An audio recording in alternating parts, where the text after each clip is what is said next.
The Boy Who Learned to Shine story by Sunshine Spark Kids. There once was a boy named Max. He was 10 years old, full of energy, and always had something to say. But sadly, most of the time, his words weren't very kind.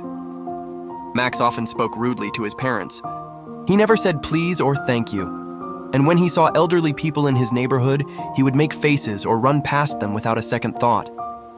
At school, Max wasn't much better. He complained, teased others, and rolled his eyes at teachers. Everyone knew Max had a good heart somewhere deep down, but he didn't show it. One day, a new boy named Leo joined Max's class. Leo had a calm smile and a soft voice. When the teacher dropped her pen, Leo picked it up. When the lunch lady looked tired, Leo said, "Thank you for the food." And when an old man at the park needed help crossing the path, Leo ran over and held his hand. Max watched all of this. At first, he laughed and whispered to others, "Why is Leo acting like a superhero?" But deep inside, something started to change. That night, Max lay in bed and thought about Leo.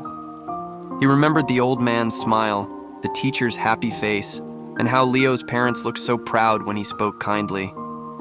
Max thought about his own parents. He remembered how his mom always looked tired when he shouted.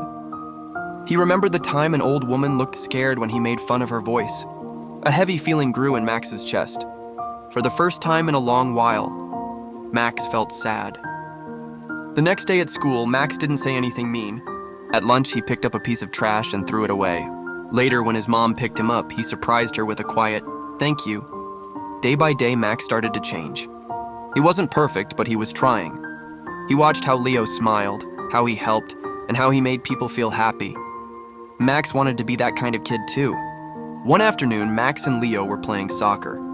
Max stopped and said, "Hey Leo, thanks. You've helped me more than you know." Leo smiled and passed him the ball. "I'm just being me," he said. "But I'm glad you're being the best you." From that day on, Max wasn't known as the bad kid anymore. He became the kid who changed, and that made him a hero in his own special way. The end. Brought to you by Sunshine Spark Kids. If you enjoyed this story, don't forget to like, comment, share, and subscribe for more fun and inspiring stories every week.